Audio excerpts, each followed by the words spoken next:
Hi and welcome back to Tamara's Tarot Oracle channel.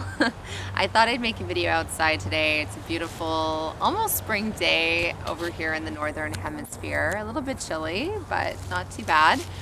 I wanted to show you one of my latest and newest decks. It's called the Tarot of the Old Path. It is produced by AGM Urania. I believe they are located in Belgium.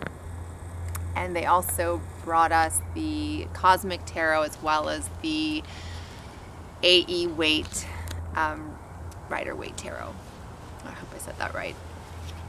So it's just a regular tuck box. What actually made me fall in love with this particular tarot deck was the Queen of Pentacles, which is one of my favorite cards in the tarot deck. It just happened to be, and I've fallen in love with so many variations and versions of the Queen of Pentacles. So many beautiful artwork out there. So it comes with a little white book. It's not very good. It's very general and it's very kind of not too helpful. So it's good to have a pretty firm understanding of the cards, and certainly there are lots of other resources out there that you can pull from. I'll give you an example. The Lovers, divinatory meaning, love, a possible romance, beauty, loyalty, trials overcome, putting to the test equality between male and female, and then reverse meaning. So, it doesn't really give you much. It's not overly helpful, but as I mentioned, there are so many resources out there that it's not hard to come by information and that kind of thing. So, I really like this deck. I was instantly drawn to it. I wasn't sure if I would be. I really, was attracted to the Queen of Pentacles, and when I received the deck just the other day and looked through it, I realized that, yeah, this is actually more appealing than I had imagined. I'm just going to show you some of the cards. This is the Eight of Swords. I really enjoy the use of color. I should actually mention that the artist's name is Sylvia Gainsford. Sylvia Gainsford also has an Oracle deck and a Kabbalah deck. Can't think of their exact names off the top of my head, but she does have a couple other decks out there as well as this tarot deck. And I believe she has another tarot deck as well, the North something. I'm going to have to find that out, and I will leave the information down below if you are at all interested. I really like her art. I really enjoy the way she captures the people. I'm very much a people like person tarot deck, as opposed to, and I love animals and tarot decks as well, but I love it when they're both used to capture divinatory meaning and that kind of thing. This was written by Howard Rodway. So Sylvia Gainsford, her artwork just really spoke to me.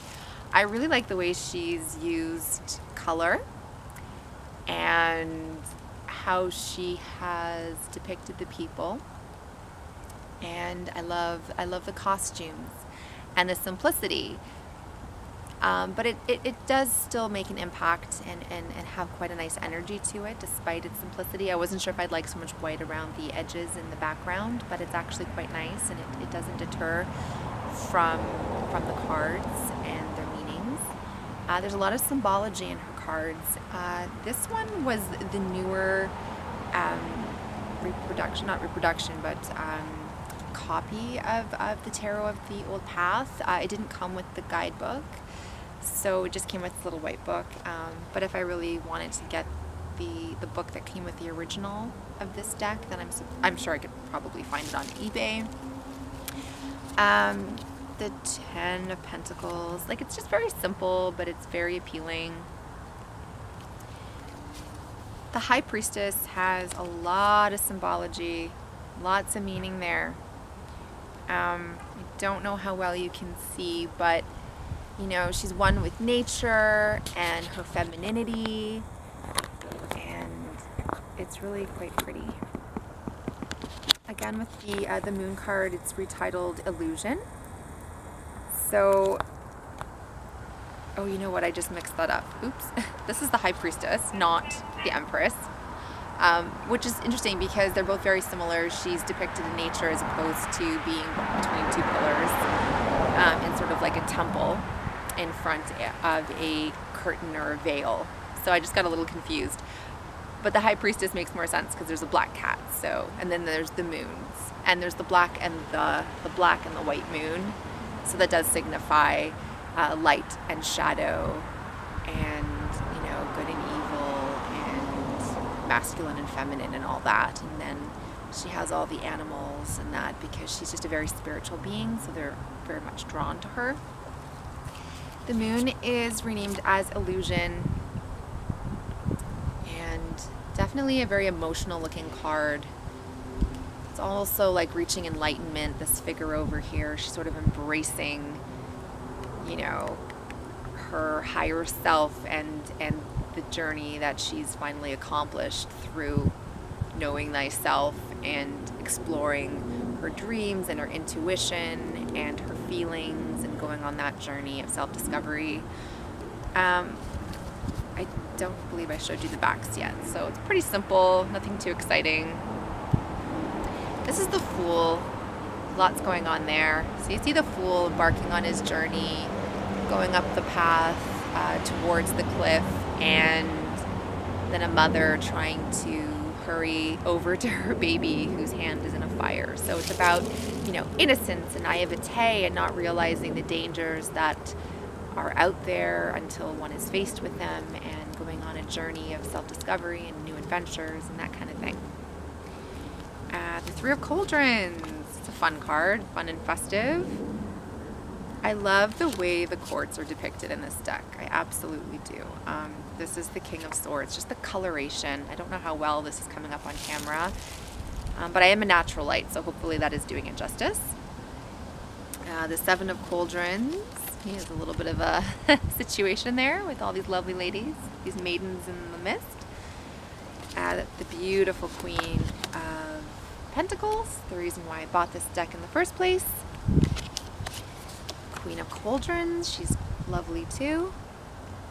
Just look at the color costumes. I mean, the Five of Cauldrons, it's just really pretty. The blues and the purples and the greens. It's very much Rider-Waite. Not quite a clone, because there are variations to the names of some of the major arcanas and symbolism. It's very much a pagan deck. I don't have too many pagan decks, so this was nice to add to my collection. The Lovers. And I'll just show a couple more. The Six of Pentacles. I just love their facial expressions.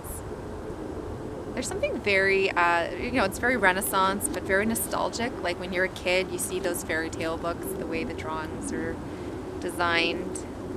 Just very nostalgic and very familiar, and just overall very appealing to me. King of Pentacles. He comes up a lot for me lately. This is one of my favorite cards because of the use of color and the costumes. The Eight of Cauldrons. We have the Knight of Cauldrons. It almost looks like he's chained to his emotions and chained to his emotional state and how he can't get out of how he feels. And he sort of rides that wave until it passes. So that's the Knight of Cauldrons. And the lovely Queen of Rods. So as for cardstock, it's okay, it's thin, it shuffles pretty well. AGM, I mean, it's pretty standard cardstock for them. Not my favorite, but it is durable, it should last a while. Oh, this one's gorgeous, the Queen of Swords, one of my all-time favorites. And it does have a little copyright in the bottom right-hand corner, 1990 A.G. Muller.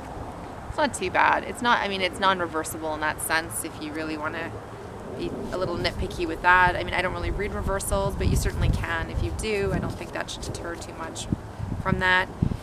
And, oh, the Page of Pentacles. I just love the way the quartz are drawn. So yeah, that is the Tarot of the Old Path by Sylvia Gainsford and Howard Rodway. And I'm really enjoying it right now, so I thought I would share that with everyone out there. So thank you again for watching Tamara's Tarot channel Oracle, or Tamara's Tarot Oracle channel. It's been a while since I've made a video, so I will link down below a couple of her other decks, and I hope you enjoyed it, and please like it if you do, and I will see everyone soon. Okay, thanks for watching.